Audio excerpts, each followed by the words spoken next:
Jaya Advaita Chandra Jaya Gaura Bhakta Vrinda. Om Jnanatimirandhasya Jnananjana Shalakaya Chakshurun Militam Yena Tasmai Shri Gurave Namaha. Nama Om Vishnu Padaya Krishna Pristhaya Bhutale Srimate Radhanath Swaminiti Namine. Nama Om Vishnu Padaya Krishna Pristhaya Bhutale Srimate Jayapataka Swaminiti Namine. Nama Acharya Padaya Nitai Kripa Pradayine Gaura Katha Dhamadaya Nagara Gramatarine. Namam Vishnu Padaya Krishna Pristhaya Bhutale Srimate Bhaktivedanta Swaminiti Namine. Namaste Saraswati Deve Gauravani Pracharine Nirvishesha Shunyavadi Paschatya Deshatarine. Jai Shri Krishna Chaitanya Prabhu Nityananda Shri Advaita Gadadhar Shrivasadi Gaura Bhakta Vrinda. Hare Krishna Krishna Krishna Hare Hare, Hare Rama Rama Rama Hare Hare. Mukham karoti vachalam pangur langaya te girim. Yat kripatamaham vande Shri Gurum Dinatarinam Paramananda Madhavam Sri Chaitanya Ishwaram. Hare Om Tat Sat. Hare Krishna. So welcoming all of you to Gaura Katha Day 7 and wishing all of you a very, very blissful, happy Sri Gaura Purnima, the divine appearance of the most munificent incarnation, Sri Gauranga Mahaprabhu. So today we are going to go on a virtual parikrama of Sri Navadvip Dham. So before we go into the parikrama, I'd like to speak a little bit on the glories of Sri Navadvip Dham. What makes Navadvip Dham very, very special? So one time it is explained that Srimati Radharani was actually waiting for Krishna to come and meet with her.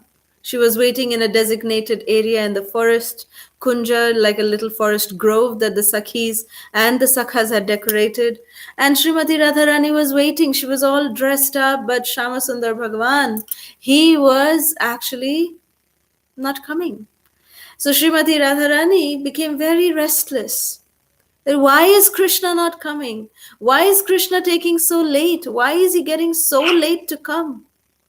So thinking like this, Srimati Radharani, she found out, her spies, the dearmost, Prana Sakhis, the Prana Priya Sakhis of Srimati Radharani, they actually brought news back that, Krishna was with another Sakhi. So that caused a little, heartbreak for Srimati Radharani. And Srimati Radharani, she started crying tears of separation from Krishna. She was so sad in separation from Krishna. And then in her sadness, that tears actually formed a little, reservoir of water. And when it formed a reservoir of water, Srimati Radharani, out of the love that she felt for Krishna, she just, stretched out her lotus palms like this, and a beautiful 8-petaled lotus manifested on the palm of her hand. And she took that lotus and she placed it in the tears of her own eyes that were coming from her own eyes. That little reservoir of water, she just placed that lotus on top of that reservoir of water. And when that lotus touched the tears of Srimati Radharani, it became transformed. The entire lotus actually assumed the form of beautiful 9 islands. And these 9 islands, it was, because lotus has a center, central whorl, the center like that. And then there are 8 petals to the lotus. So the 8 petals and the center, that becomes 9.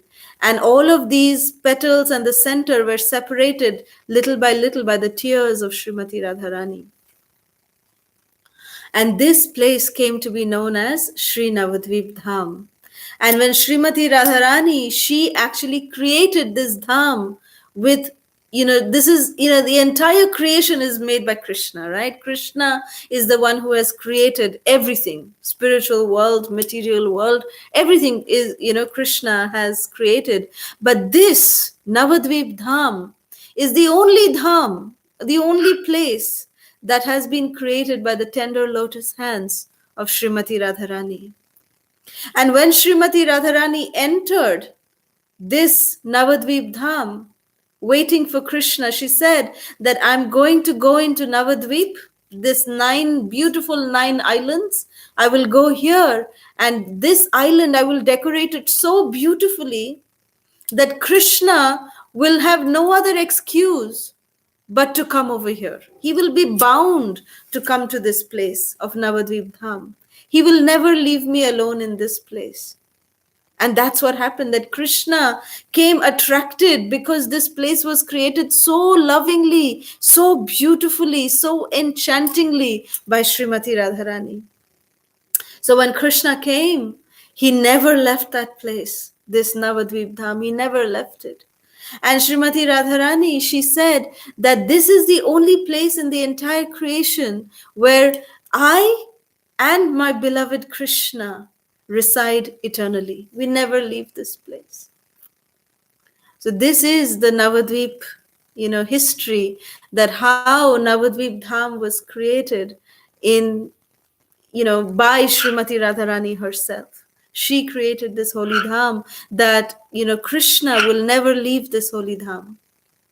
And this place became so dear to Krishna that Krishna said, in the combined form of Gauranga, when Krishna accepts the transcendental mood of love of Srimati Radharani and her molten gold complexion, that the combined form of Sri Radha and Krishna will come as Gauranga Mahaprabhu to frolic in these 9 islands of Sri Navadvip Dham.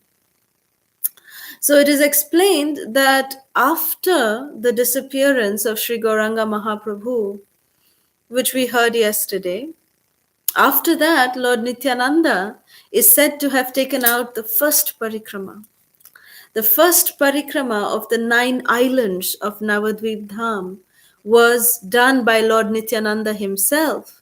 And he took this great personality, Srila Jiva Goswami, on the parikrama. So it was only Lord Nityananda who took Srila Jiva Goswami, and that was the first parikrama of Sri Navadvip Dham, Navadvip Mandala, the Navadvip Mandala.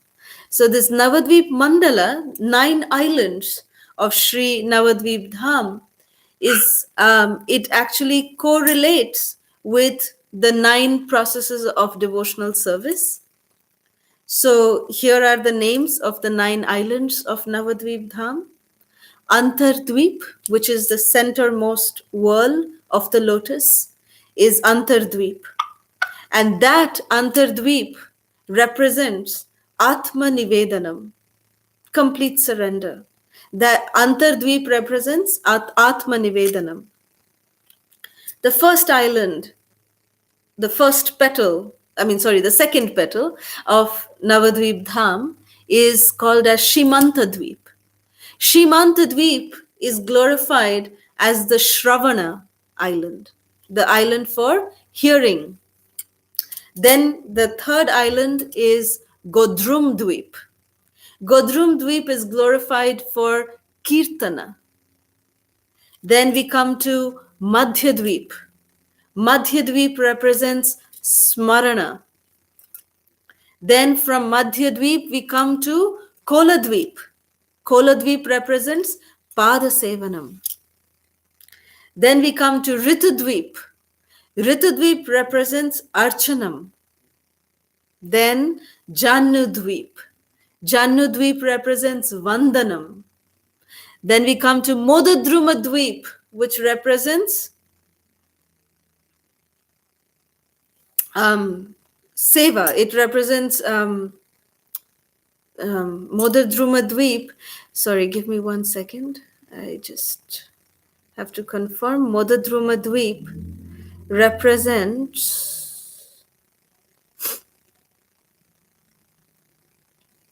We'll come to that. Give me 1 minute for that. But then we come to Rudradweep, which represents Sakhyam. Sorry, Modadrumadweep represents Dasyam. And then finally again Antardweep, which is the central whirl, which represents Atmanivedanam. So Modadrumadweep represents Dasyam. So these 9 islands of Sri Navadweep Dham, the way that Jiva Goswami took the parikrama with Lord Nityananda took the parikrama to Jiva Goswami. He started with Antardweep, and he started the first island that they came to from Antardweep, because parikrama always has to start from Yogapeeth. Yogapeeth is the place of the appearance of Gauranga Mahaprabhu. So that is always the starting point and the ending point of the parikrama. So Yogapeeth, is the center of, it's in the centermost whirl, which is Antardweep. And the first island that Nityananda Prabhu took Jiva Goswami to is Shrimantadweep, which is for Shravanam, for hearing. So let us start our parikrama from Yogapeeth. So Yogapeeth, as we all just heard, Yogapeeth is the island for, it falls under Antardweep, which is Atmanivedanam. And in this island of Antardweep, there are many more, glorious temples, which we will start touching upon right now. So first we go into, the first temple in Antardweep is Yogapeeth. In Yogapeeth, we have beautiful darshan of the deity that was worshipped by Jagannath Mishra himself. That is of Sri Adhokshaja Vishnu. Adhokshaja Vishnu deity is a very, very small black stone deity, and he's very beautiful. He's a four-handed form of Lord Vishnu. And by taking blessings from Yogapeeth, there is a deity of Lord Shiva also here, just behind the neem tree under which, Mahaprabhu appeared. That neem tree has, there's a little kutir there. Those of us who've been to Yogapeeth know this, that Jagannath Mishra and Sachi Mata are carrying baby Nimai. And their baby Nimai is also called, very lovingly, he's called as Khoka Babu. Khoka Babu. Khoka in Bengali means, darling, doting baby boy, A darling baby boy is called as Khoka, Just like how in Braj, Krishna was always called as Lalla, or... and Radharani is called as Ladli Ji, or, Ladle Lal, So like this, in Bengal, Nimai was very lovingly called as Khoka Babu. So Sachi Mata is carrying baby Nimai on her lap, and Jagannath Mishra is sitting right next to her. And this is under the neem tree under which Sri Gauranga Mahaprabhu made his divine appearance. So we start from, taking darshan of this particular temple, and then from Yogapeeth, we start walking. Then the first temple that we come to while walking towards Shrimantadweep is still within Antardweep. These temples come. The first temple is Srivasangan, the house of Srivas Thakur, which is famously known as the Khol Bhangadanga, or where the mridanga was broken by Chandkazi and his soldiers.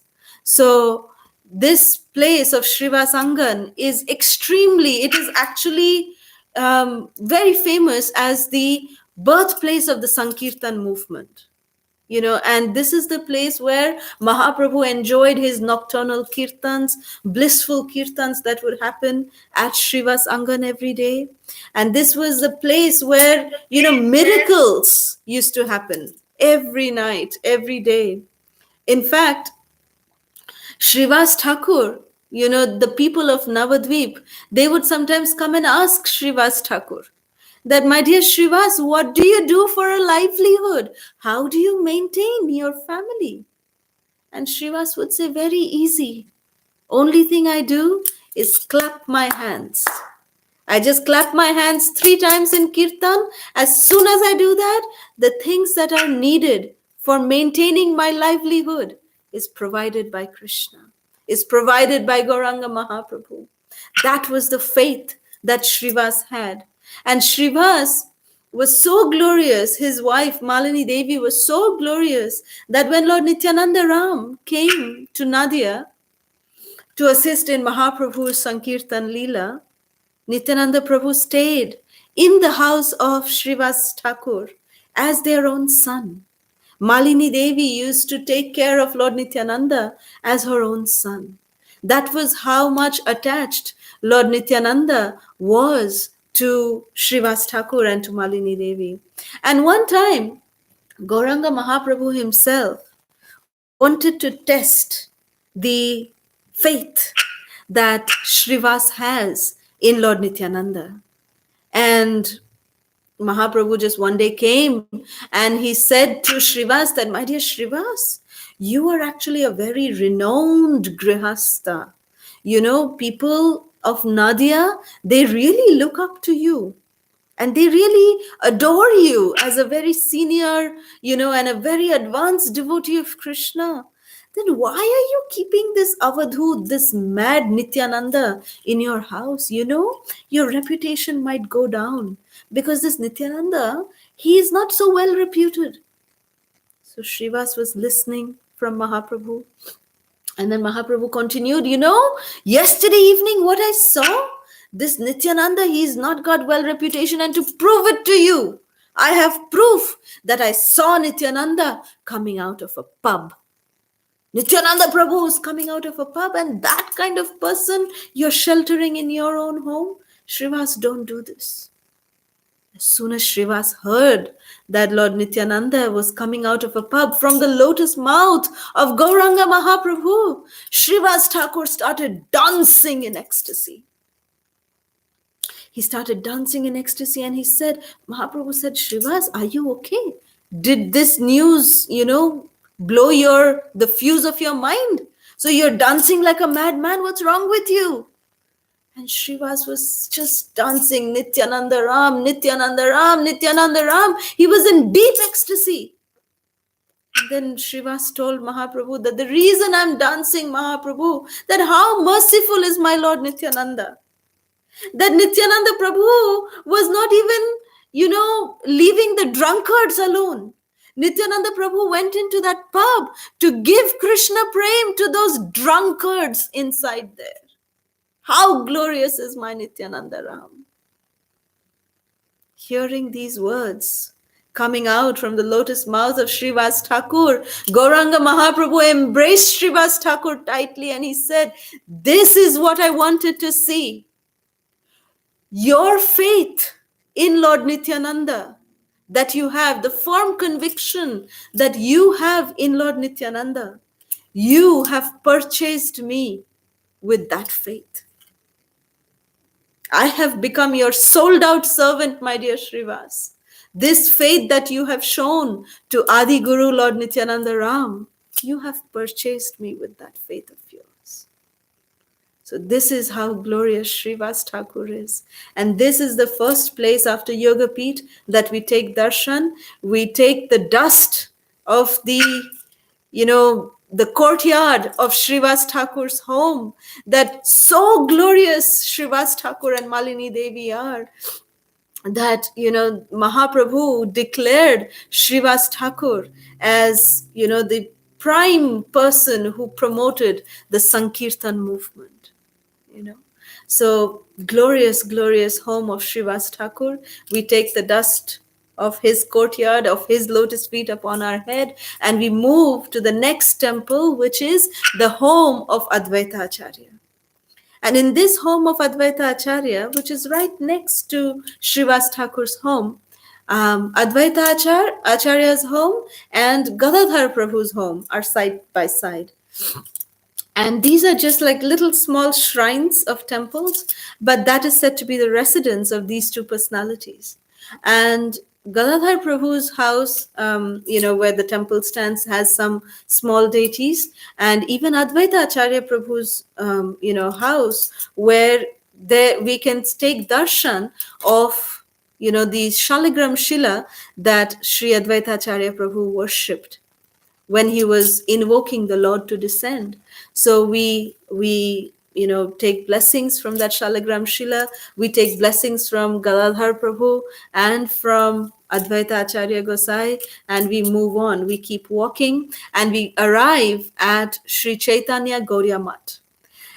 Sri Chaitanya Gauriya Mat has the beautiful, beautiful, beautiful samadhi of Sri Srila Prabhupada, Srila Bhakti Siddhanta Saraswati Thakur. Sri Srila Prabhupada's Samadhi is resting here.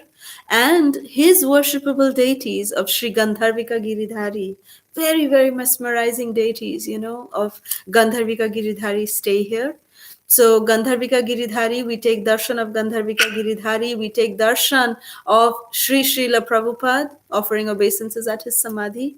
And right across his Samadhi is Shamakund, that, Bhakti Siddhanta Saraswati Thakur manifested. Shamakund, in his meditation, he manifested Shamakund. And then near Gorkishore, there's this temple of Chaitanya Gauriya Mat, also has the Samadhi of Srila Gaura Kishore Das Babaji Maharaj. And it also has Sri Radha Kund, which is right next to the Samadhi of Gaura Kishore Das Babaji, and Giriraj Govardhan. So this Giriraj Govardhan, Shamkund, and Radhakund are very sweet, very beautiful, and they were manifested in the meditation by Srila Bhakti Siddhanta Saraswati Thakur. And we always make sure that we do Dandavat Parikrama of Sri Giriraj, because it was declared that this Giriraj is non-different from the one in Vrindavan. So in Navadvip Dham, all of the holy dhams reside. All the entire creations, holy dhams, reside in Sri Navadvip Dham. They are here. So Giriraj, to take, do Dandavat Parikrama of Brindavan's Giriraj could be a challenge, at least for a person like me. But, in Mayapur, Mahaprabhu is extremely kind. Very, very kind, very merciful. And it's extremely easy to do Dandavat Parikrama of Sri Giriraj. In fact, my Prabhu, he actually does Giriraj Parikrama 4 times, he does Dandavat Parikrama.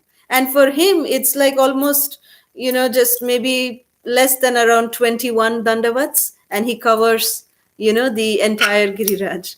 So next time any of us go to Mayapur, please visit this Chaitanya Gauriya Mat and do a Dandavat Parikrama of Sri Giriraj Govardhan. So then, taking darshan of these beautiful places, then from here we go to a very, very special place of a very special personality, which is Sri Murari Gupta. Murari Gupta, as we all know, was revealed by Mahaprabhu that Murari Gupta is none other than Hanuman. So when Gauranga Mahaprabhu made his appearance, Murari Gupta, all the Vaishnavas would come and tell him that you chant Hare Krishna, but nothing else would come out from his mouth other than Ram. Nothing else he could speak.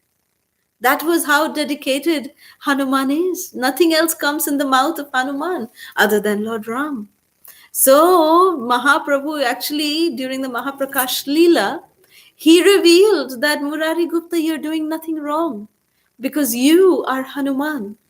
And therefore, Murari Gupta's worshipable deities of Ram, Lakshman, Sita, Hanuman are actually worshipped here.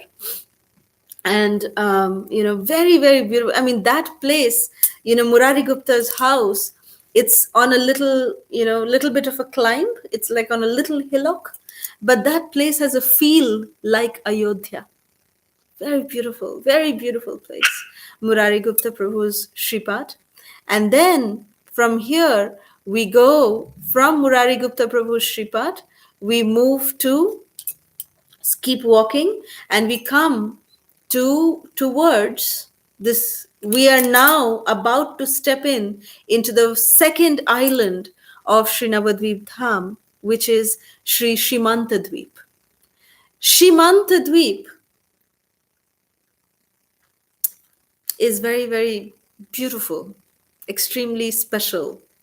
Simanta means this, that the ladies, that they, part in between their head and they put the, kumkum or sindur. That is called Shimanta. So Shimanta Dweep is actually the Dweep for Parvati Devi, for Pondramaya, because she actually here in this particular island, she is meditating on Lord Gauranga. And Lord Gauranga Mahaprabhu actually appeared in front of her, and she took the dust of Gauranga Mahaprabhu's reddish lotus feet, and she put it on her Shimanta, and that's how her, the parting in between her hair became red because of the reddish dust coming from Lord Gauranga Mahaprabhu's lotus feet. So we'll come to this part again in a little while, but the first place that we come to in Shimantadweep is the Samadhi of Srila Chandkazi. So Chandkazi's Samadhi, we actually spoke about Chandkazi in our Gaura Katha, that how Chandkazi, he was none other than, Kamsa in Krishna Leela. So Mahaprabhu, first came, he started his revolution, his civil disobedience revolution, and he came to the house of Chandkazi and he revealed himself and he convinced the Kazi that, you should not be protesting and, offending the devotees. Don't do that. And then at the demise of Chandkazi, when Chandkazi left his body, he actually, the Samadhi was made for him, and Mahaprabhu himself planted Champaka flower, Champaka tree on top of the Samadhi of Chandkazi, and a neem tree also grew alongside the Champaka tree, and till today this Champaka tree is like intertwined with the neem tree, and it is denoting that Chandkazi has attained, like Champakazi has attained Nimai. That is what these two trees represent. And the most beautiful thing about this Champaka tree is that it blooms throughout the year. Any time of the year we go, you'll find at least one flower. That is the miracle of this particular place, the place of Chandkazi's Samadhi, that it is so, very, very special, very special. And as we were discussing that, at a certain angle, when we see this tree, on the branch of this tree, we can see the face and form of Lord Nrsingadev, that he had manifested to Chandkazi like this. So then, after Chandkazi's Samadhi, taking the dust of the Samadhi and upon our head, we keep moving forward. We come to the hut, the kutir of Kolavecha Sridhar. So Kolavecha Sridhar, he actually was very poor. He was so poor that he lived in a broken down hut and he did not even have any proper utensils for even cooking. So he would, just maintain his livelihood simply by selling banana leaves, banana fruit, all of this, and then whatever he would get out of that, say for example at the end of the day he would get 10 paisa. Out of the 10 paisa he would offer the 50% of that, like 5 paisa, he would offer in worshipping Mother Ganges, and the rest of it he would sometimes use it in the service of the Vaishnavas and things like that. So Mahaprabhu, when he actually displayed his devotee pastime later as Sri Krishna Chaitanya, in the Sankirtan Leela of Mahaprabhu, Mahaprabhu would often, actually from his childhood, he would always be around, Kolavacha Sridhar. And he would come and, always disturb Kolavacha Sridhar at that time. And he would take away, the bananas, and he would eat those bananas and, make a lot of trouble to Kolavacha Sridhar. But then when Mahaprabhu was manifesting his Sankirtan Leela, at that time, Mahaprabhu came one day to this kutir, this broken down kutir of Srivas, and he said he actually drank from that broken water pot of Sridhar's house. He drank water. Mahaprabhu drank water from that. And Sridhar said, no, Gauranga Mahaprabhu, what are you doing? He said, this is like, all the tirthas of the world. If you combine that nectar will be less compared to what your broken earthen pot has, my dear Sridhar. So Mahaprabhu, was always had very, very special love towards Kolavacha Sridhar. And from Kolavacha Sridhar's home, we come to this very, very beautiful place, which is the temple of Lord Jagannath. And this place is non-different from Jagannath Puri.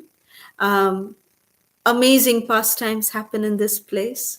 If I start speaking on these pastimes, then we will not be able to complete our Navadvip Mandal Parikrama. So we have heard the Jagannath Kathas many, many times. So this special, what I want to speak over here is that two very special things in this temple of Jagannath in Rajapur exist here.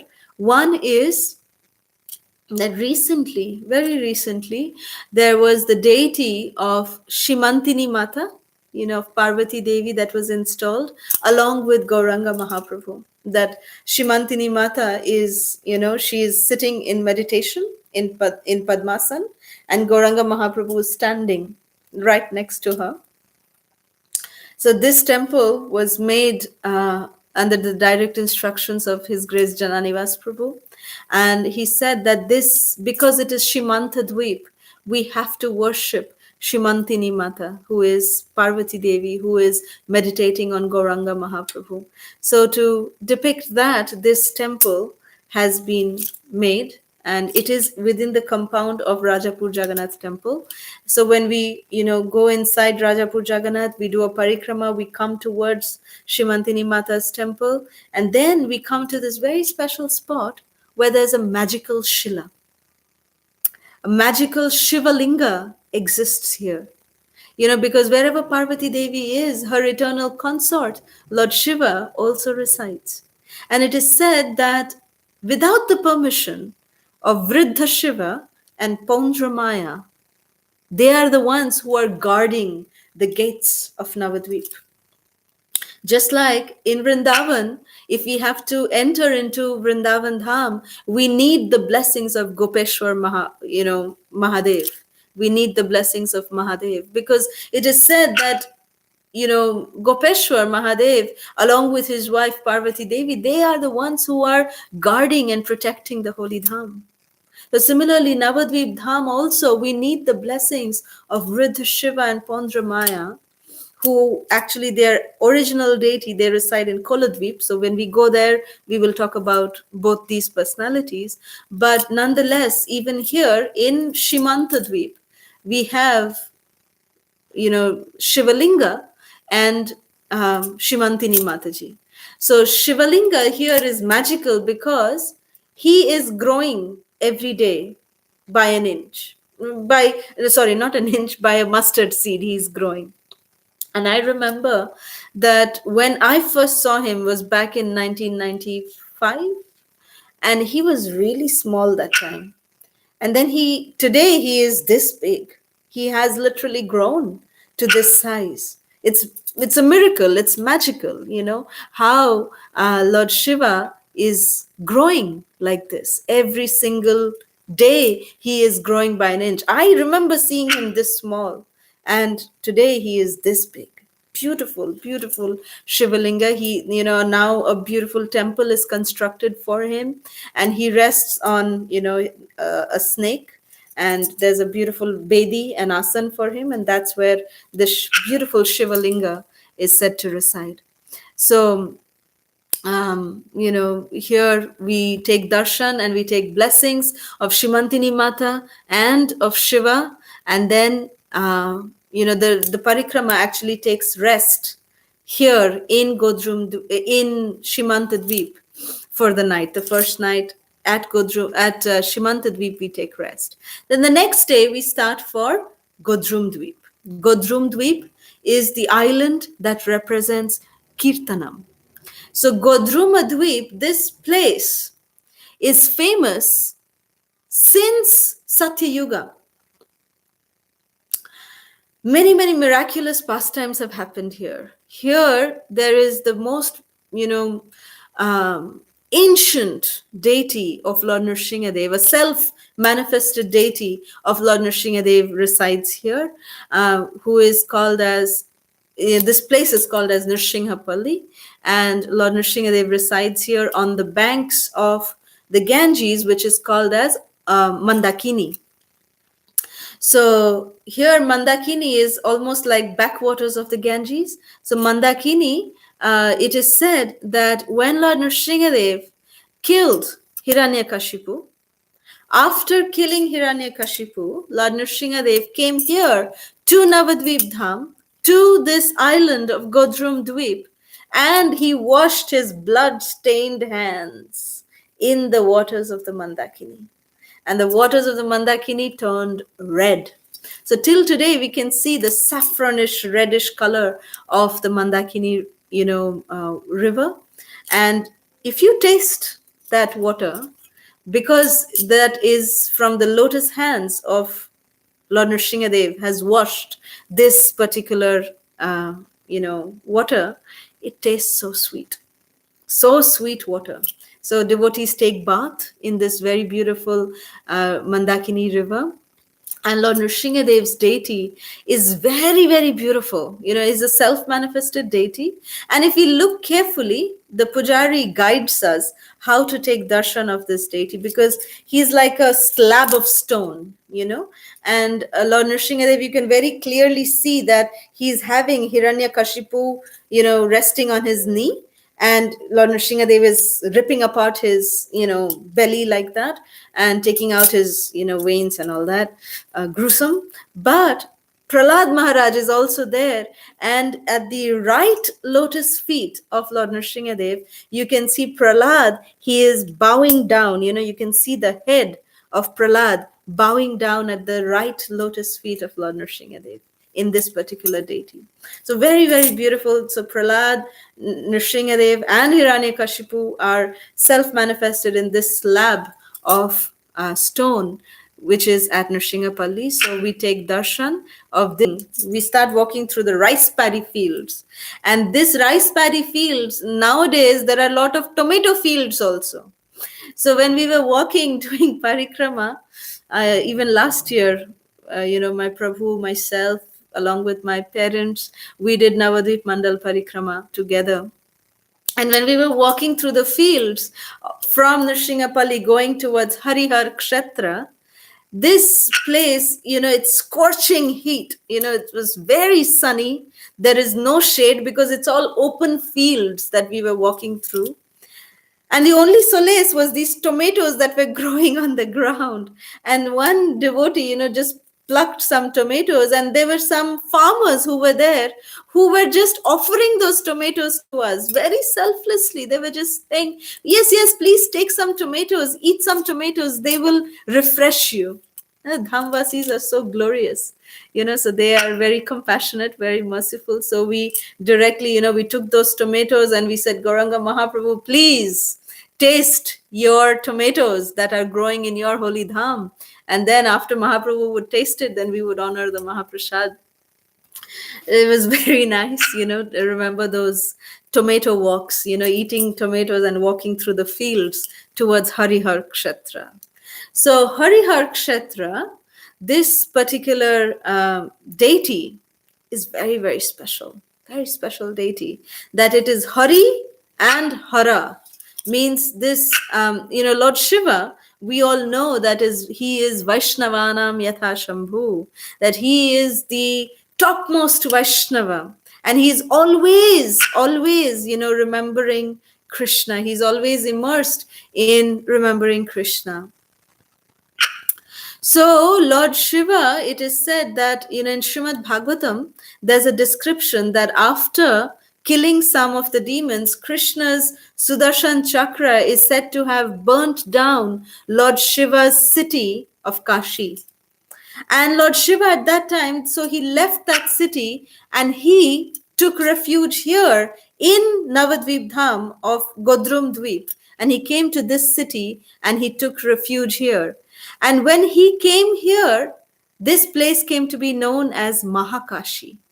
So even this Kashi Dham resides here in Navadvip Dham. And it is here to prove to all the ardent followers of Lord Shiva that how Lord Shiva is so dear to Lord Vishnu. Lord Vishnu manifested himself in the combined deity of Hari and Hara. Hara is Mahadev, so which is half Vishnu and half Lord Shiva. And it is said, I always, whenever I talk about Hari Hara, I always remember a very beautiful, sweet anecdote. So I'll share that in a bit. But I also wanted to share that this Harihar deity, on the side of Hara, on the side of Mahadev, is Parvati Devi. And on the side of Hari is Lakshmi Devi. So these are the personalities who are worshipped. But it is said that in 1997, actually, Harihara was stolen. He was stolen by some unscrupulous men. They thought that this deity is worth actually millions, So they stole this particular deity in 1997. But within, couple of days, this deity was found, miraculously by a fox. He was found.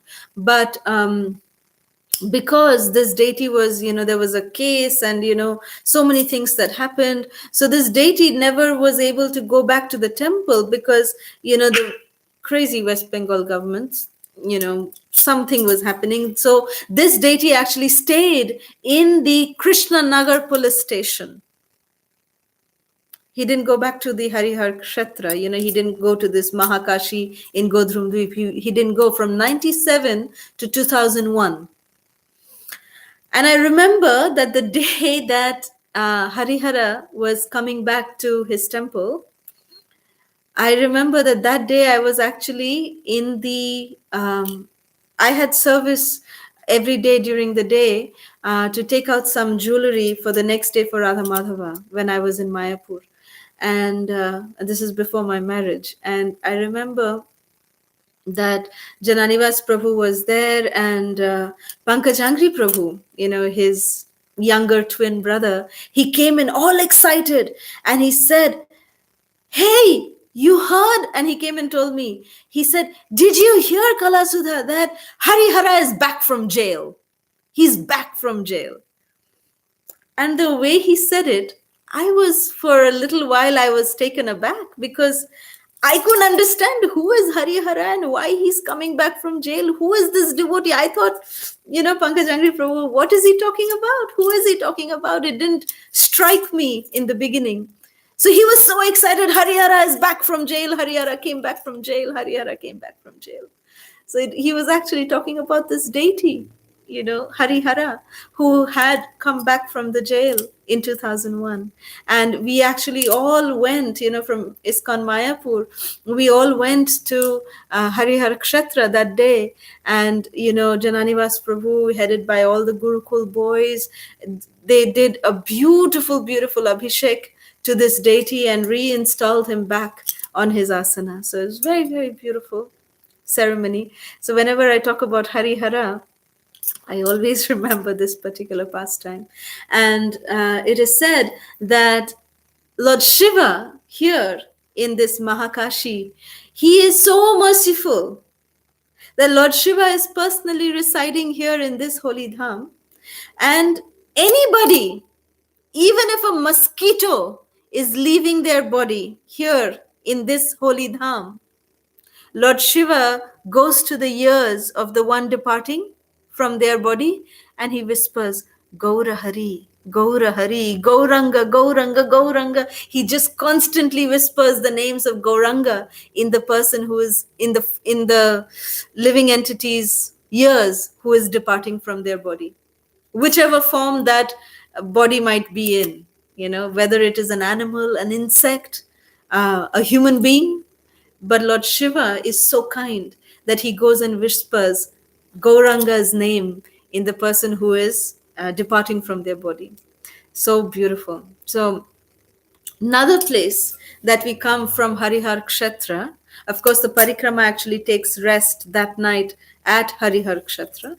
And it is explained that little farther away from Harihar Kshetra is a very beautiful place called as Amghata. Amghata, it is said that once Mahaprabhu was performing tumultuous kirtan, along with all the devotees, and Mahaprabhu noticed that all the devotees had become very fatigued, extremely fatigued. So he just stopped the kirtana and Mahaprabhu took a mango seed and he put it in the ground, and in front of all the devotees' eyes, immediately it fructified, it sprouted, it grew into a little plant, it grew into a huge tree, and each of the devotees present over there, each of them had 200 mangoes each. That tree became so glorious. Within minutes, it gave out fruits, but it gave out fruits so abundantly that each devotee was able to have at least 200 mangoes. So this was something miraculous that happened in this particular place. And today in this place of Amghata, there's a beautiful mango grove. The entire place is transformed into so many mango trees are there. So all devotees go and hug the mango trees because this is the mango trees that Mahaprabhu has planted. So for the pleasure of his devotees during Harinam Sankirtan. Then we come to this, to a place called Suvarna Bihar. Suvarna Bihar is it's actually the palace of Maharaj Suvarna Sen from Satya Yuga. And some of the remains from his palace are still there today. We can see that. These are stones from leftover from his palace that are there, still there today at that spot. And these are rocks from the Satya Yuga time that we can see, remains from his palace. So here Mahaprabhu is said to have done, beautiful Sankirtan. So devotees actually roll here in the dust of Suvarna Vihar. So because Mahaprabhu's dust of his lotus feet is here, so devotees they just lie down and they just roll in the ground in the dust of Sri Suvarna Vihar. And then from here we come to the house of Srila Bhakti Vinod Thakur, which is called as the Swananda Sukhada Kunja.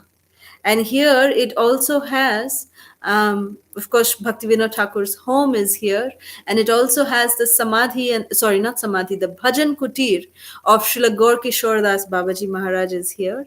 And the, most attractive thing here is the beautiful deities of Sri Gaur Gadadhar.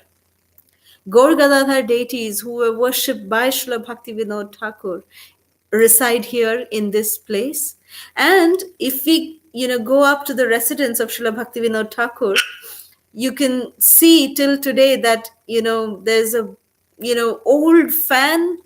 There's the desk of Srila Bhaktivinoda Thakur that he would sit and write, and he has his bed is there where he used to sleep on, and also that balcony is there from where Bhaktivinoda Thakur saw that bright light coming from Yogapith, where he had, as we were discussing in our Gaura Katha. So it was from this balcony of his home that Bhaktivinoda Thakur had the vision of the birthplace of Sri Gauranga Mahaprabhu. Then from here, from Bhaktivinoda Thakur's home, we come to Surabhi Kunja.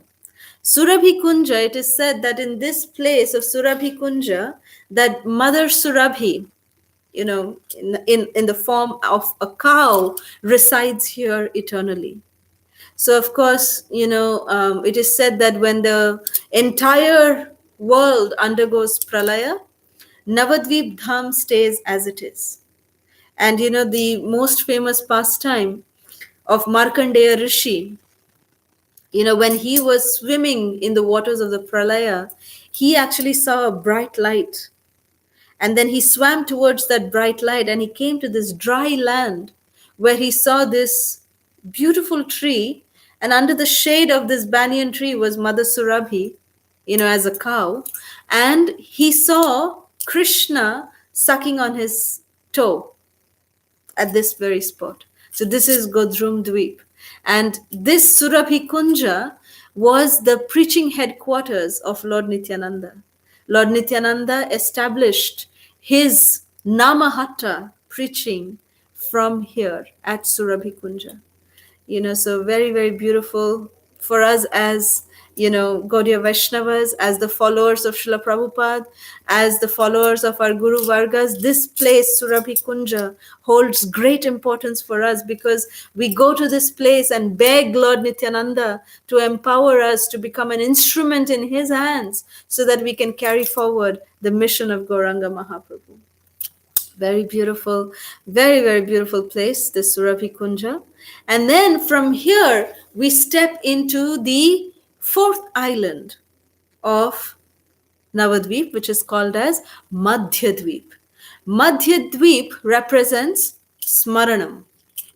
Smaranam of, if our Shravanam is good, if our Kirtanam is good, it automatically results in Smaranam. So the first place in Madhyadvip is Hangsha-Vahan. Hangsha-Vahan is very, very special. There's a very, very special pastime related to this because very near Hangsha-Vahan is Naimisharanya, the forest of Naimisharanya. And it is said that in this forest of Naimisharanya, that in the beginning of Kali Yuga, that the sages were sitting and listening to Gaura Katha. Gaur Bhagvat, they were sitting and listening to. Srila Sutta Goswami was reciting Gaur Bhagvat Katha. And Lord Shiva from Kailash, he heard that this Gaur Katha, Gaur Bhagvat is going on in Navadvip Dham, in Madhyadvip. And that Sutta Goswami is speaking Gaur Bhagvat Katha. I need to go. I need to go and listen, Lord Shiva thought.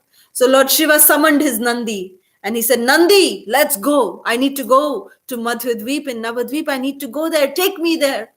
So Nandi, he was yawning and he got up. And, Nandi is nice and big. He's really big. He's a big guy. So Lord Shiva, he said, yes, Lord Shiva, okay, come, let's go. So, Nandi stood up. And by the time Nandi stood up, Lord Shiva was getting very, very impatient. Very impatient. So then, Lord Shiva said, okay, Nandi, hurry up. So he said, yeah, come, Lord Shiva, Mahadev, come. So Lord Shiva went and sat on Nandi. And Nandi started walking. Boom, boom, boom, boom, boom. He was walking like that.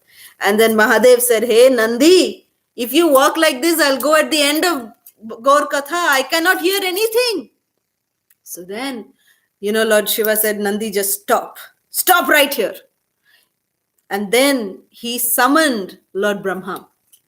Mahadev summoned Lord Brahma.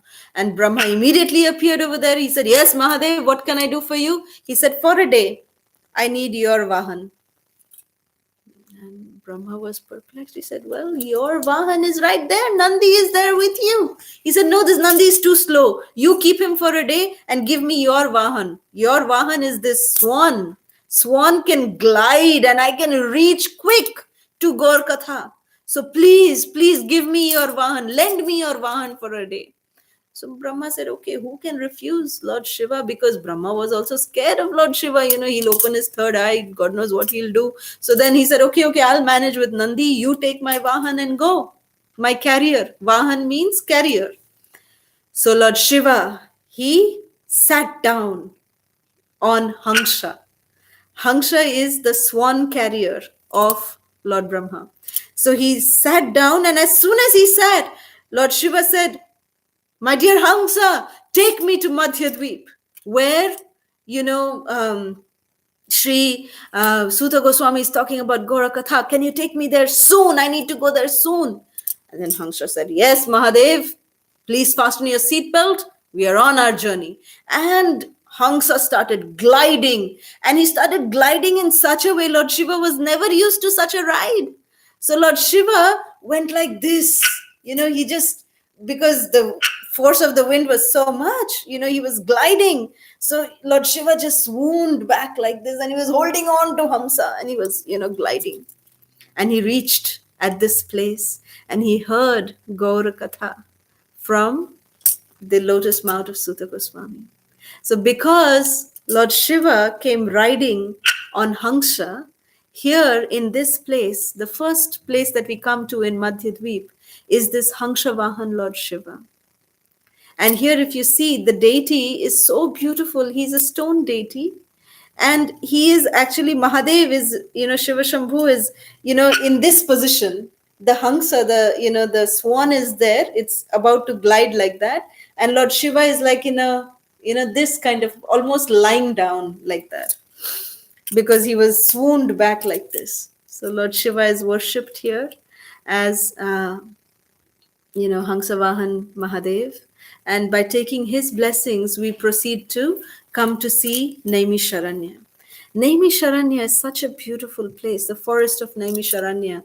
There are, the Gaur Bhagavad Katha happened here, that Shaunaka Rishi and other sages, they heard Gaur Bhagavad Katha here from Srila Sutta Goswami. And here, actually, last year when we were there, we had the great fortune of listening to some Gaura Katha from Kundala Krishna Prabhu.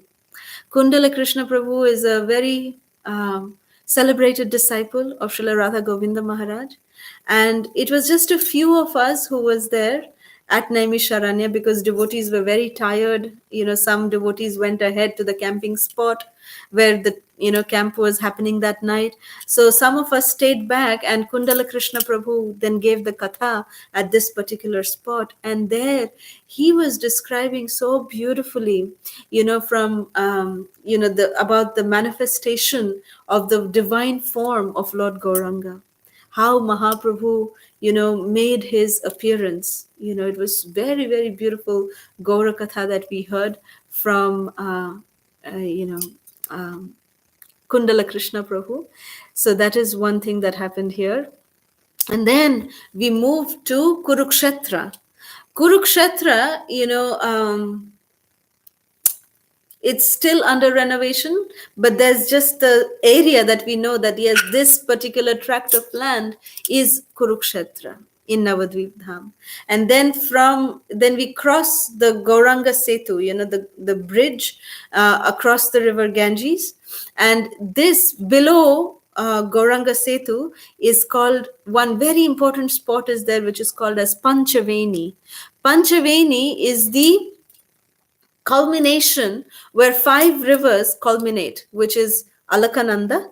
I forgot to mention that in Harihar Kshetra, Mother Ganges is flowing as Alakananda. So this Panchaveni is a collection of these 5 rivers: Alakananda, Mandakini, Yamuna, Manasi Ganga, and the Saraswati. They all confluence and culminate in the Ganges. So very, very special place. Many devotees take their bath here at Panchaveni. So, let us take a mental bath, take dips in Panchaveni. Let us offer some oblations into the waters of the Panchaveni river, and let us pray to these sacred rivers that, Mahaprabhu has frolicked in these waters. So we beg that we can get the ambrosial nectar of the dust that has washed the lotus feet of Gauranga Mahaprabhu, that our entire beings may be saturated with that love of Gauranga Mahaprabhu. So with this prayer, this blessing that we have received by taking bath at Panchaveni, we move to the 5th island of Sri Navadvip Dham, which is called as Koladvip. Koladvip is actually the city of Navadvip Dham.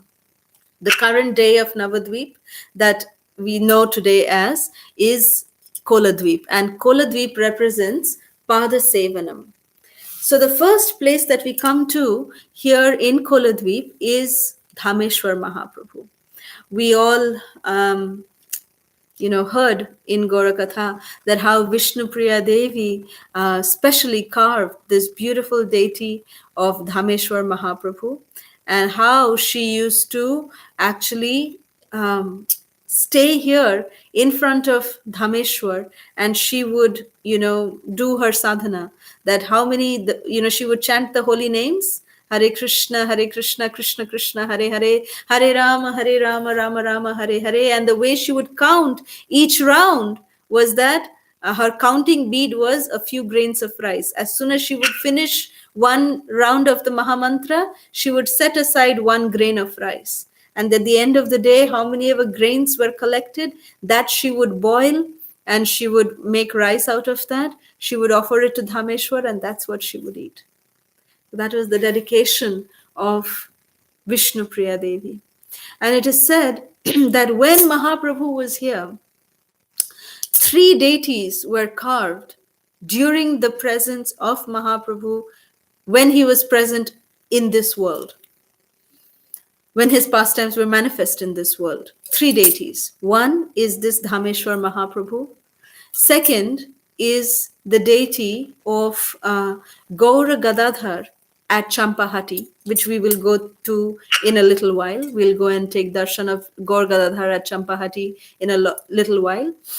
And the third is Gaur Nityananda deities of Gauridas Pandit at Ambika Kalna. So these 3 deities were carved during the time when Mahaprabhu was present here on this planet.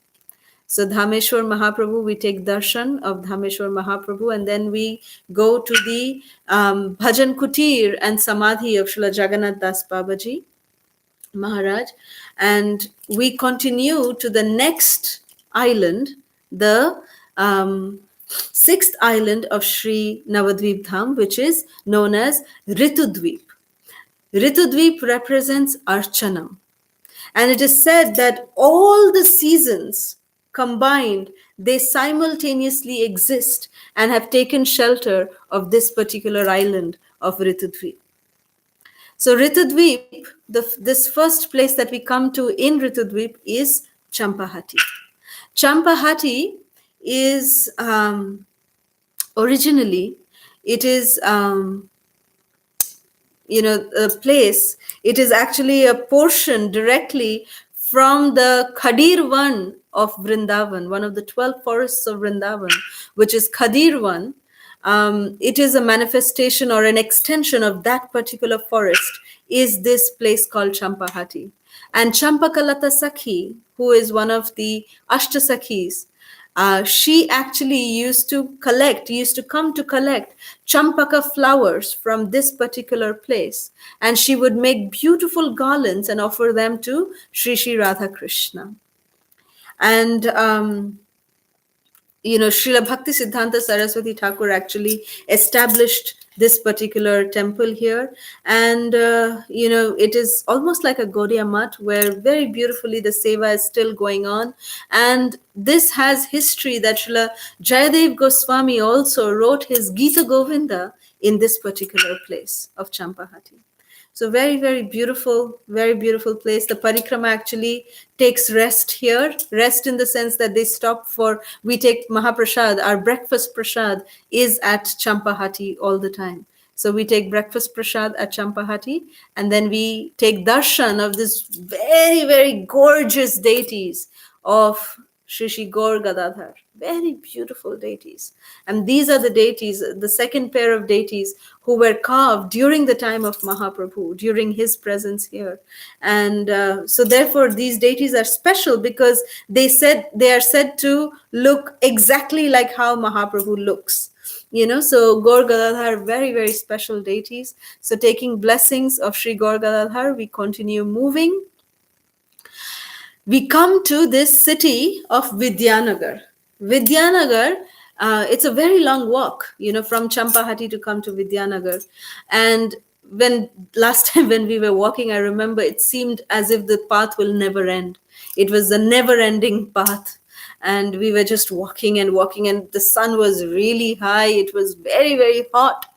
And, Vidyanagar seemed as if it was going farther and farther and farther. So it was a very long walk, and finally we, arrived at the holy place of Vidyanagar. Vidyanagar is the place where Mahaprabhu used to come for school, and here there are very special trees. It is said that the Kalam Vriksha, Kalam means pen. In those days, Mahaprabhu, they would not have pens like we have made of plastic or metal, but Mahaprabhu would have pens that were made of the bark of trees.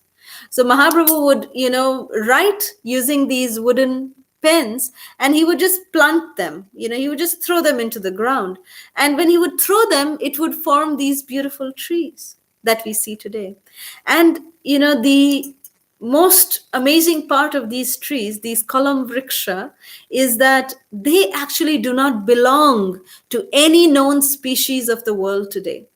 In fact, it is said that botanical scientists from Calcutta, they have been carrying out several research for years together, but still they're not able to determine that which species these Kalam Vriksha they belong to.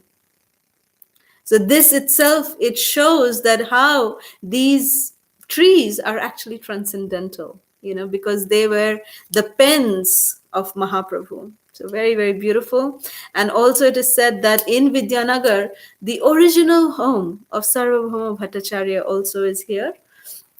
So, we took darshan of the home of Sarvabhauma Bhattacharya. And then we moved to the next island of Sri Janudweep, which is the seventh island, which is called as Janudweep. Janudweep is representing Vandanam. So Janudweep, very, very, we all know this beautiful pastime that when, Mother Ganges was coming down from the spiritual world, when she was coming down, when she came towards Navadweep, she actually came towards this particular tract of land, which was the ashram of Jannu Muni. And it is said that because the Ganges, she was so chanchala, she was so, coming down with so much of force. She was actually very, in her youth, she was very, very chanchala. She was very proud, and she was just coming down, and she was not even caring to see who she is washing away in her path. And Jannu Muni was sitting there in meditation in front of his kutir, and he saw that the vague with which, the pressure with which Ganges was coming, that she was washing down his ashram, his kutir. And he got so angry, he just, went like this.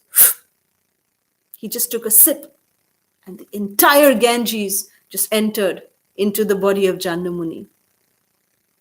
And when this happened, then, Jahnavi, she was inside there, and she was, she got prayed that please release, please release Ganga Devi, because, this person was actually taking her for a very specific reason, to deliver his ancestors. So then he requested Jannu Muni, please, can you please release, Ganga? So then it is said that Jannu Muni, becoming pleased, he actually released Ganga Mata from his thighs.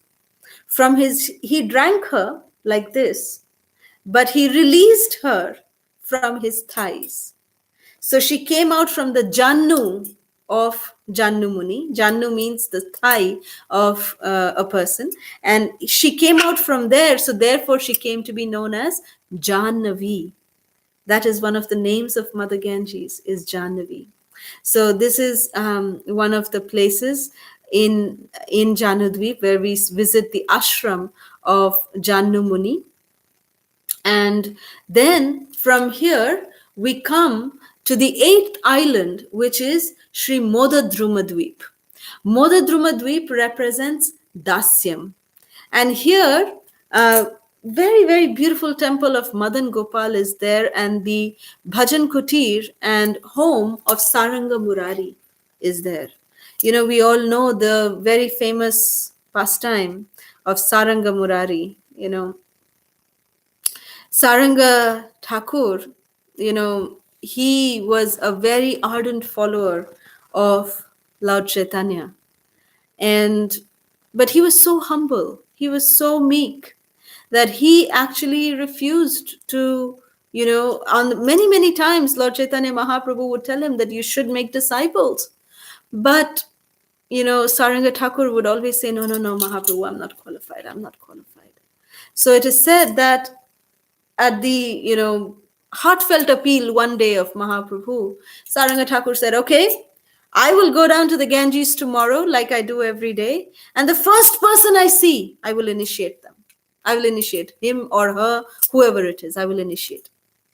So Saranga Thakur went into the Ganges, and when he was taking his bath, at that time something came and touched his body, and he saw that it was, you know, it was actually a dead body, but he felt that it was a boy.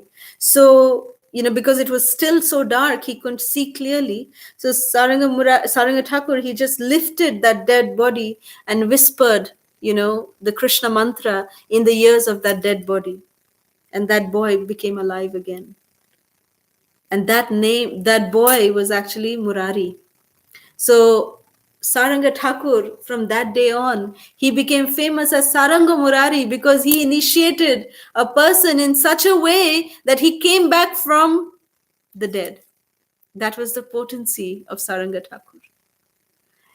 And Saranga Thakur is said to have, you know, resided under, you know, he would do his bhajan under a tree, a bokul tree. Even here, like Haridas Thakur, we have a Siddha Bokul, you know, here, because it is said that one day when Saranga Thakur was sitting and chanting, a big snake came.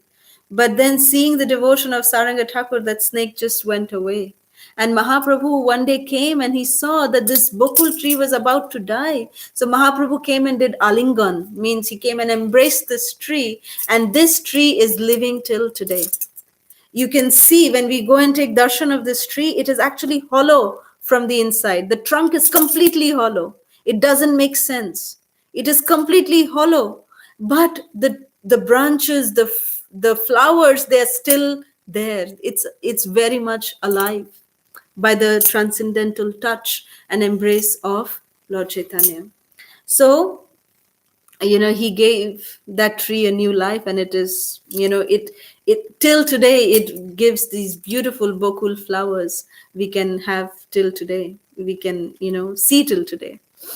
Then we come to this place called Mamgachi, which is right next to Saranga Thakur's house, and this place is the birthplace of Srila Vrindavan Das Thakur. Now, Vrindavan Das Thakur, we all know, is the incarnation of Srila Vyasadeva, and that is why he wrote Chaitanya Bhagavat. Very apt, very appropriate. And Vrindavan Das Thakur, and he was actually one of the last initiated disciples of Lord Nityananda, and he was, of course, the author of Sri Chaitanya Bhagavat. And it is said that Vrindavan Das Thakur, he received initiation from Lord Nityananda at his early age of 16. And he was very, very dear to Lord Nityananda. And it is also explained that this particular Mamgachi, this area, is also the ancestral home of Malini Devi, who is the wife of Srivas Thakur. So like this, you know, Vrindavan Das Thakur's house we get to see, and, you know, we take blessings from this place. It's a very, very beautiful place, you know, the house of Vrindavan Das Thakur. It literally feels as if we are in Badrikashram. this particular place in Mamgachi. It feels as if we are in Badrikashram because it was the residence of Vyasadeva. So anyways, moving on, we come to the ninth island, the final island, which is Sri Rudradweep. Rudradweep represents Sakhyam. And Sakhyam here in Rudradweep is the house. This is the only place that is there in this particular island in Rudradweep. It is very famous, this particular little village. It is called Belpukur. It is the original ancestral home of Sachimata and the home of Nilambar Chakravarti, her father. So here, there's a deity, very, very beautiful deity of Sri Madan Gopal, who was the worshipable deity of Nilambar Chakravarti, Sachimata's father. And this deity is said to be 1700 years old. And very, very attractive features this Madan Gopal deity has. And here in this temple, it's so beautiful to see that Sachimata is actually, the deity of Sachimata sitting along with her father, Nilambar Chakravarti, is worshipped here. Along with Madan Gopal, on the side is this father and daughter are worshipped together. Sachimata, along with her father Nilambar Chakravarti, are worshipped here in Belpukur, in the home of Nilambar Chakravarti. So from here, from Belpukur, we come to one more very, very important place, which is the banks of the Ganges. And this is the place which is called as Nidaya Ghat.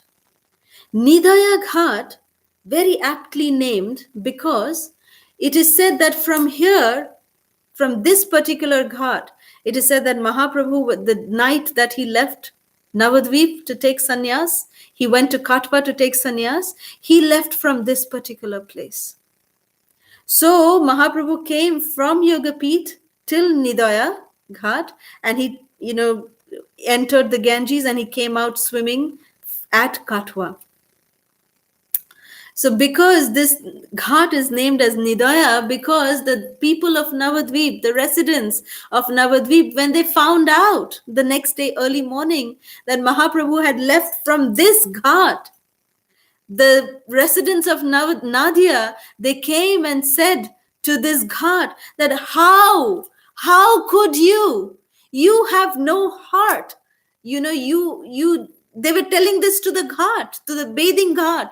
They said that you allowed Mahaprabhu to cross from here, to leave Nadia and to go away from here. You are heartless. You don't have any mercy. You are, your heart is made of stone. So therefore, this ghat came to be known as Nidaya, means merciless. Daya means mercy. Nidaya means merciless. So, this is how this ghat came to be known as Nidaya Ghat. And from Nidaya Ghat, we keep walking. And we keep walking and we come to this place of Madhai Ghat, where, when Madhai was feeling so, bad that he had offended so many devotees. So Madhai actually wanted to repent. He asked Nityananda Prabhu, what can I do? And Nityananda Ram said, you build a bathing ghat. So with his own hands, Madhai built a bathing ghat for the residents of Nadia. And Nityananda Prabhu had instructed him that anyone who comes, you beg forgiveness from them. You're serving the Vaishnavas. Once you serve the Vaishnavas and they become pleased with your service, your aparads and this will be the best kind of prayashchitta, your repentance for you. So Madhai would, sit from morning till evening. He would sit here in this ghat, and anyone who would come to bathe in the Ganges, he would offer them, flowers and incense to worship Mother Ganges, and he would wash their lotus feet after they would come out of the Ganges and beg for their blessings. So humble Madhai had become. So like this, we come to Madhai Ghat, and then we enter back into Antardweep. So when we enter back into Antardweep, we start from the other side of the Ganges, which is the first place that we come to, is the temple of Shadbhuj Mahaprabhu. You know, this is the only place that I know of in Mayapur that Shadbhuj Mahaprabhu is worshipped, the form that was revealed to Sarvabhauma Bhattacharya in a small Gaudiya Math, very beautiful Gaudiya Math. This Shadbhuj Mahaprabhu deity is worshipped. So we take darshan of Sadbhuj Mahaprabhu here, and then we come to the next most important place, which is the home of Sri Nandanacharya. Sri Nandanacharya's home, is the meeting place of Gauranga Nityananda, which we already described, so I won't go into details. But we seek blessings that at this home of Nandanacharya, the two personalities, Gauranga and Nityananda, met. So the bliss that they experienced in meeting each other, we pray at this particular home that we may be able to experience that same bliss and to be able to share the same bliss with others, whoever we come in touch with. That will be most pleasing to Gauranga Mahaprabhu. So with this prayer, we take the dust of this particular home upon our heads, and we keep walking. We come to the ISKCON complex. ISKCON complex, it is mentioned that just like Yogapeeth is the appearance place, it is the Janma Bhumi of Gauranga Mahaprabhu. It is said that, Srila Prabhupada declared this, that ISKCON campus, where it is today in Mayapur, it is the Karma Bhumi of Gauranga Mahaprabhu, because the mission of Gauranga Mahaprabhu is happening here. And at this point, when Lord Nityananda brought Jiva Goswami to this particular place where ISKCON stands today, Srila Nityananda Ram told Jiva Goswami, Adbhut ek mandir hoibe prakash, Gauranger nitya seva hoibe bikash. That very soon an Adbhut Mandir, a beautiful, mesmerizing temple will come. An astonishing temple will be manifest here. And from here, Gauranga's Nitya Seva, the eternal service to Lord Gauranga, will be manifest from this particular place. And it is because of this prediction of Lord Nityananda that Srila Prabhupada chose to make Mayapur Dham the headquarters of our society, of ISKCON. And that from this place, the service to Lord Gauranga will be manifest all over the three worlds. So, and the manifestation of Adbhut Mandir, that also is happening in the form of the temple of the Vedic planetarium, which we will see very, very soon. The prediction of Lord Nityananda is going to come true very, very soon. And hopefully within our lifetime, we will be able to witness this Adbhut Mandir and see the prediction of Lord Nityananda come to true. And then, as per tradition, we take darshan of Shri Shri Radha Madhava Ashtasakhi, Shri Prahlad Nrsimha, Shri Shri Panchatattva, and Srila Prabhupada. And then we come to Yogapeeth to have the Mahamilan. Mahamilan means different groups, they all culminate and they all get together, and there's uproarious ecstatic kirtan at Yogapeeth. And then, we all come back again to the ISKCON campus, and we end our parikrama in this way. So this is how Navadvip Mandal Parikrama we just completed. So today, before we end the Gaura Katha session, I would like to give something special that each and every one of us can, including myself, would be able to carry in our hearts for all eternity, which is the vision of Sri Gauranga Mahaprabhu, Gauranga Dhyan. So I request all of you to please hear very carefully this manifestation of Gauranga Mahaprabhu. And the more we can go into the details, that much Gauranga Mahaprabhu will be able to manifest in our heart. He will choose to make our hearts his permanent residence.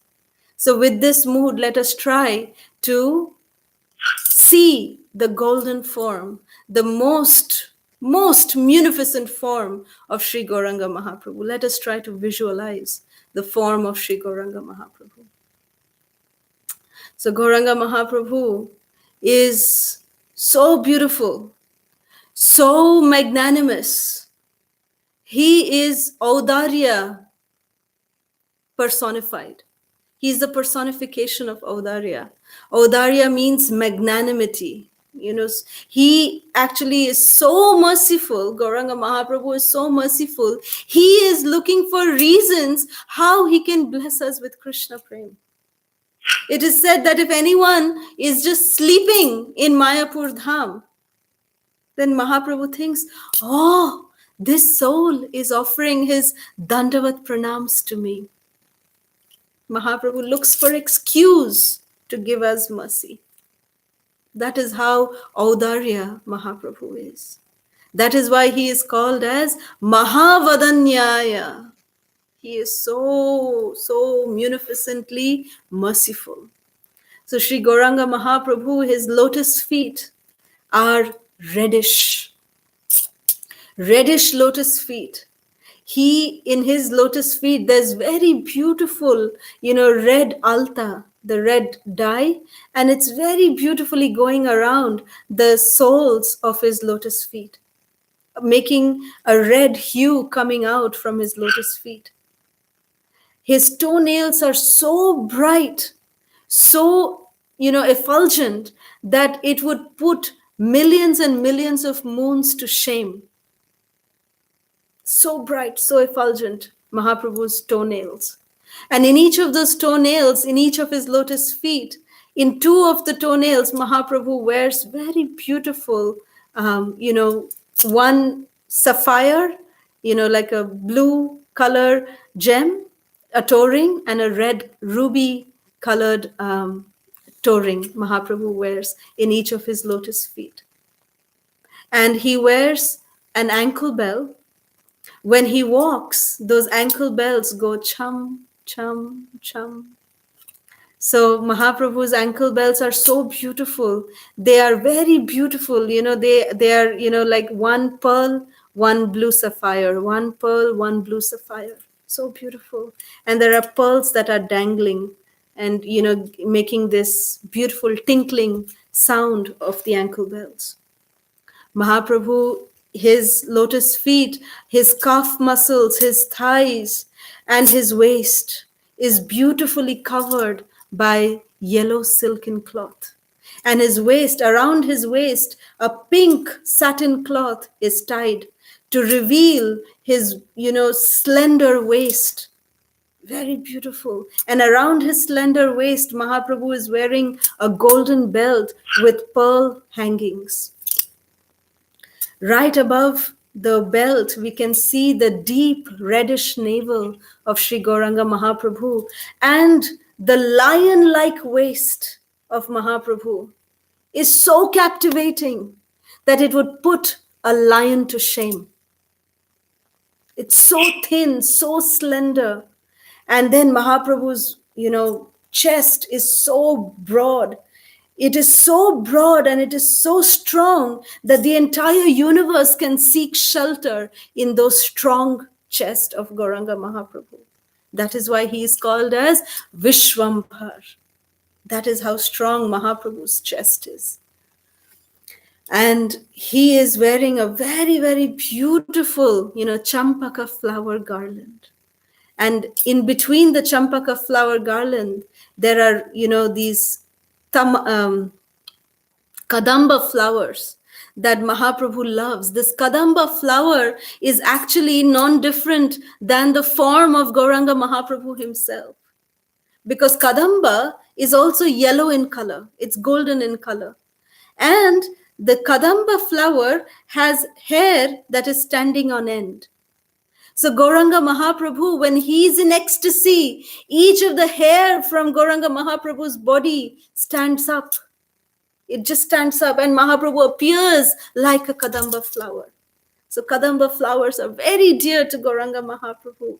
So these champaka flowers and kadamba flowers, Mahaprabhu is wearing a very beautiful garland around his neck. And some pearls that are, pearl necklaces that Mahaprabhu is wearing. And his beautiful, bright, effulgent upavita, his Brahmin thread, is shining diagonally along his chest. What to speak of Mahaprabhu's strong arms? His arms are always raised in deep ecstasy, in emotional love of God. And when Mahaprabhu puts down one of his arms, his bahu reaches his janu, janu lombita bhuja. His bhuja reaches down towards his knee. Such long, elongated arms Mahaprabhu has. And in his arms, he's wearing beautiful armlets, bracelets. And in the hands of Gauranga Mahaprabhu, the insides of his hands are reddish because they're always so much, Mahaprabhu is always clapping and dancing in ecstasy. They're rubbing against each other. So Mahaprabhu's hands always appear reddish in color. And he's wearing very beautiful, rings in his fingers. In Mahaprabhu's neck, a very, very fancy, but very slender flower ornament is there around his neck like a choker made of bokul flowers. Very delicate, very intricate flowers that he's wearing a choker around his neck made of bokul flowers. But his neck is so thin, so long, so elongated, just appears like a conch shell. When we straighten the conch shell, when we put the conch shell straight, it has such a beautiful roundish form and it has beautiful 3 lines. That's how Mahaprabhu's neck is. And Mahaprabhu's moon-like face, so beautiful. He appears like a golden moon, completely round. And Mahaprabhu's lips are reddish like the bimba fruit. He has a very slender nose. And Mahaprabhu's eyes, they are deep like the ocean. When Mahaprabhu looks at anybody, they would drown in Mahaprabhu's eyes. And tears are constantly rolling down these lotus-like eyes, elongated lotus-like eyes of Mahaprabhu. And Mahaprabhu's eyes always appear red because he's always, having so much compassion towards every living entity. So Mahaprabhu's eyes are always reddish and he is constantly crying tears of ecstasy. Mahaprabhu's eyebrows, they are in a very beautiful form. They are exactly shaped like that of Kandarpa's bow, like Cupid's bow. And when Mahaprabhu looks at anybody, it's as if the arrow coming out from the vision of Mahaprabhu through the bow of his eyebrow penetrates the heart of the living entity who looks at the transcendental eyes of Mahaprabhu. Mahaprabhu's, darkish, black, silky like hair, just like how moon is, covered little bit with blackish clouds. So Mahaprabhu's hair appears like that, locks of soft black hair, which come down towards his shoulder. And Mahaprabhu has his hair tied up in a top notch like that, in a bun.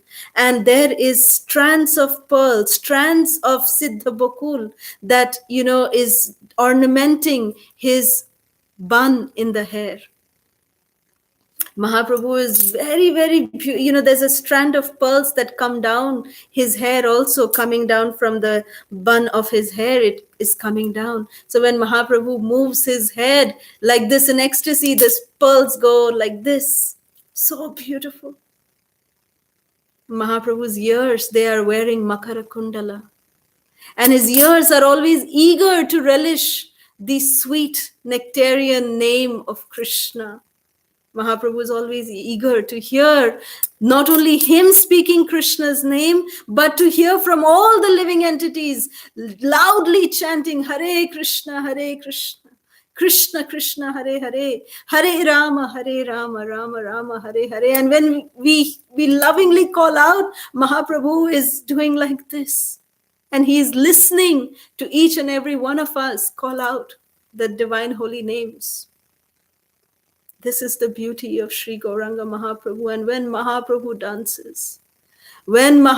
dances, he has chosen each and every one of our hearts to become his permanent residence. And out of his supreme mercy, his most compassionate mercy, Mahaprabhu has agreed to come and stay in the region of our hearts and to dance ecstatically in our hearts, so that one day or the other we can realize it. We can realize that Mahaprabhu is so merciful, that by realizing this, that we can try to reciprocate with Mahaprabhu and realize that his mercy is so deep, it is so great. So with this vision of Sri Gauranga Mahaprabhu, we will end Sri Gaura Katha. Thank you very much. Sri Gauranga Mahaprabhu ki jai, Sriman Nityananda Prabhu ki jai, Sri Gaur Purnima Maha Mahotsav ki jai, Srila Prabhupada ki jai, ISKCON Vartaman Guru Vrinda ki jai, Nitai Gaur Sitanath Pramanande, Hari Hari Bo. Thank you very much. Hare Krishna. If there's any questions, comments, or reflections, we can take that now. Hare Krishna.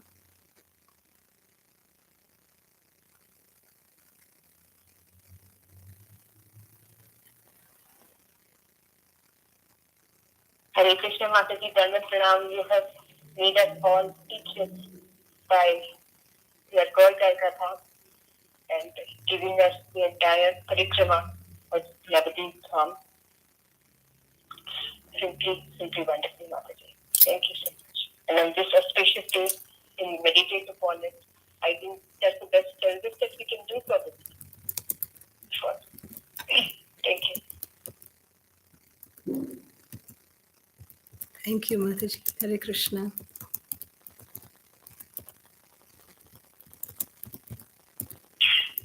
HG Kalasudha Mataji, Koti Janmat Pranam Teva Seva.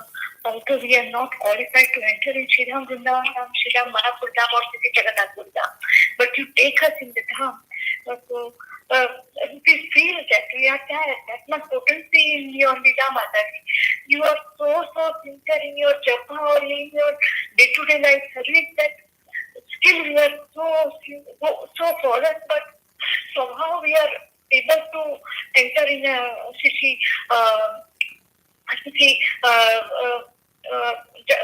Mayapur Dham, Shri Gaur Nitai Parikrama Mataji.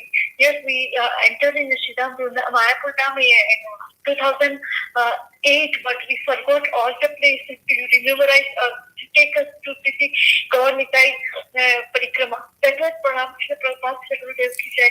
Mataji, can you please sing? Yesterday you sing Yedi Gaur na hoy to.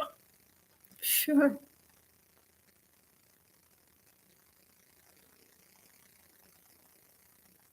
Thank you very much.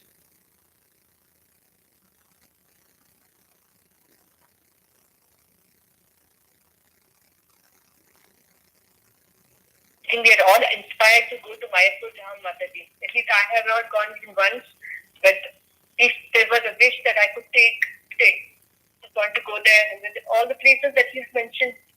That's the best vacation I can have with my family. Thank you.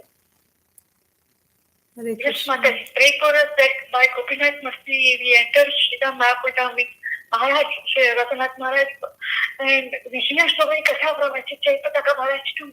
But pray for us that our two kids and my Prabhu also able to enter in Sri Mayapur Dham.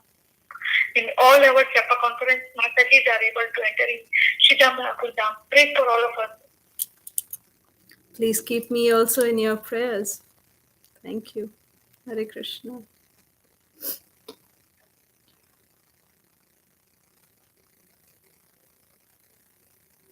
Hare Krishna Kalasudha Mataji, Dhanam Pranam, Koti Pranam. What a wonderful, amazing class, Mataji. As other Matajis are saying, I had never been to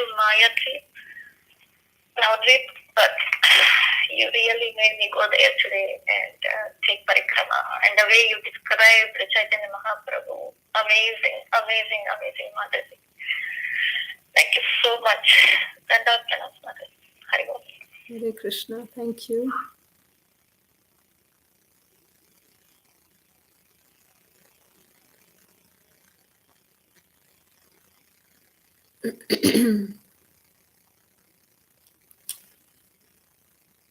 Any more questions?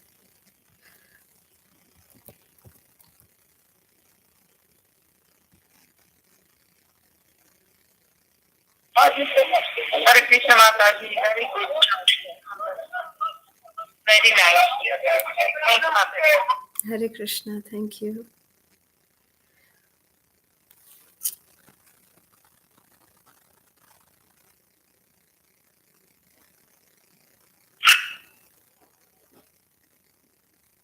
Okay, I have an online question. I have other two deities were given to whom and who worshipped the deities.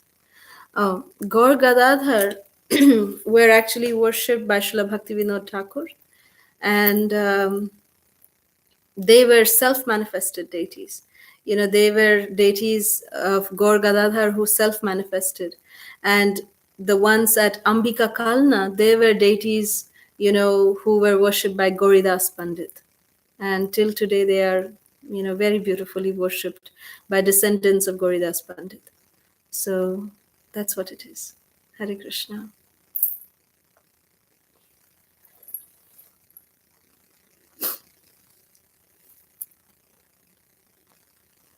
Okay, any more questions? Hare Krishna Mataji, can you please repeat the last one? It said, which deities are self-manifested, Mataji? Deities, actually all these, three deities, even though, Vishnu Priya Devi carved Dhameshwar Mahaprabhu, they are called to be self-manifested, but Vishnu Priya Devi carved herself, she carved Dhameshwar, and Gaur Gadadhar are self-manifested deities, and also Gaur Nityananda of Ambika Kalna, they are also self-manifested deities. The very sweet pastime of Ambika Kalna deities, everyone knows that. So it's very, very beautiful how Gauranga and Nityananda, they themselves manifested those two deities actually. Very beautiful pastime. Hare Krishna.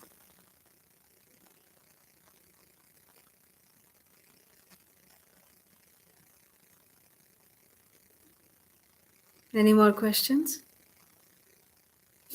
Hare Krishna Mataji, Dandavat pranam. Glories to Srila Prabhupada and Guru Maharaj. Thank you so much, Mataji. It's a very, very nice nectarian pastime. Thank you, Mataji. Thank you. Hare Krishna. Okay, if there's no more questions, Hare Krishna Mataji. Yes. Hare Krishna. Very nice class, Mataji. Can you please explain regarding like some people worship Gaura and some worship Gadai Gauranga? So, what is the difference between them? Well, when we worship Gaur Nityananda, they are the ones who are, Srila Prabhupada said that we should worship Gauranga and Nityananda because, Nityananda Prabhu and Gauranga Mahaprabhu, very, very merciful. But when Gaur Gadadhar are worshipped together, they are worshipped in the mood of Radha and Krishna. Gaur Gadadhar.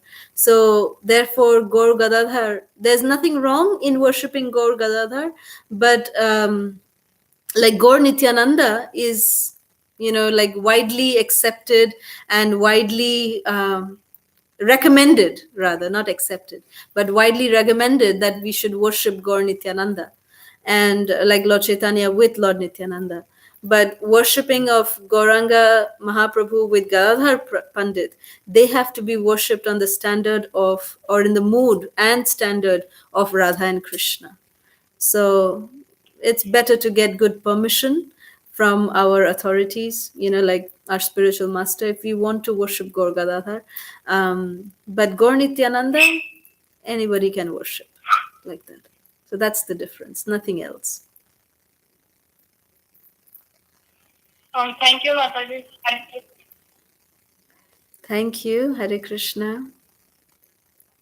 So I have another question here online, that is Ekachakra not included in Navadvip Parikrama? No. Navadvip Mandala, there's something called as Navadvip Mandala and there's something called as Gaura Mandala.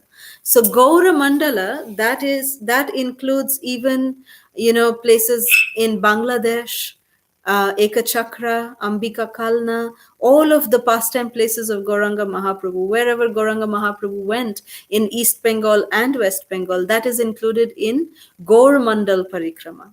That takes months, and you cannot walk, all of these places. It's not possible to walk to all of these places. And in that, Ekachakra is included, in that Kanai Natshala is included. All of these come under Gaur Mandal Parikrama. But Navadvip Mandal is just the parikrama of these 9 islands of Navadvip. So Menaka Mataji, I hope this answers your question. All right. Any more questions?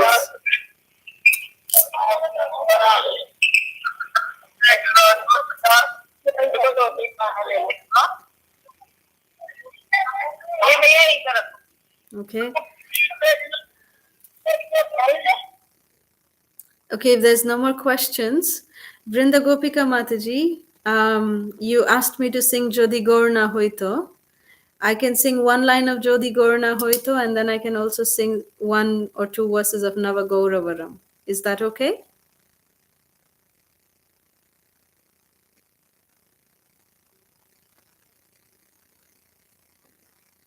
I just want to honor what Vrinda Gopika Mataji requested. This is Jodi Gaurna Hoito, written by Bashu Ghosh. যদি গৌরা না হইতো তবে কি হইতো, কেমনে ধরিতাম দেহ। রাধার মহিমা প্রেম রস সীমা, জগতে জানাতো কে। যদি গৌর না হইতো তবে কি হইতো, কেমনে ধরিতাম দেহ। This is Navagouravaram, which I was requested by another devotee, so I just want to honor that. Navagouravaram Nava Pushpasaram Navabhavadharam Navalasyaparam Navahasyakaram Navahemavaram Pranamami Sachisuta Gauravaram Navapremayutam Nava Nitashucham Navaveshakritam Navapremarasam Navadhavilasat Shubhapremamayam Pranamami Sachisuta Gauravaram Pranamami Sachisuta Gauravaram Pranamami Sachisuta Gauravaram. Jai Shriman Gauranga Mahaprabhu ki Jai. Hare Krishna.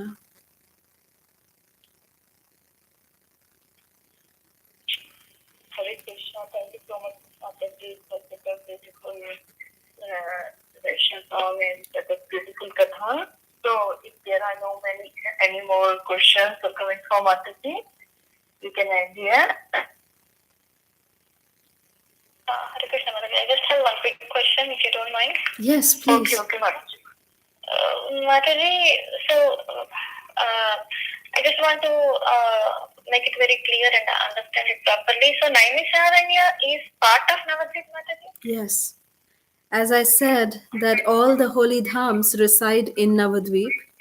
So Naimisharanya, which is, the not the original, but the, manifestation of Naimisharanya exists in Navadvip Dham also. Just like Kurukshetra is there in Navadvip, like Vrindavan is there in Navadvip, Sham Kund, Radha Kund, Giriraj, Govardhan is there in Navadvip, Jagannath Puri is there in Navadvip. So all the holy dhams reside in Sri Navadvip Dham. Okay. Thank you so much, Mataji. Thank you. Hare Krishna. Hare Krishna.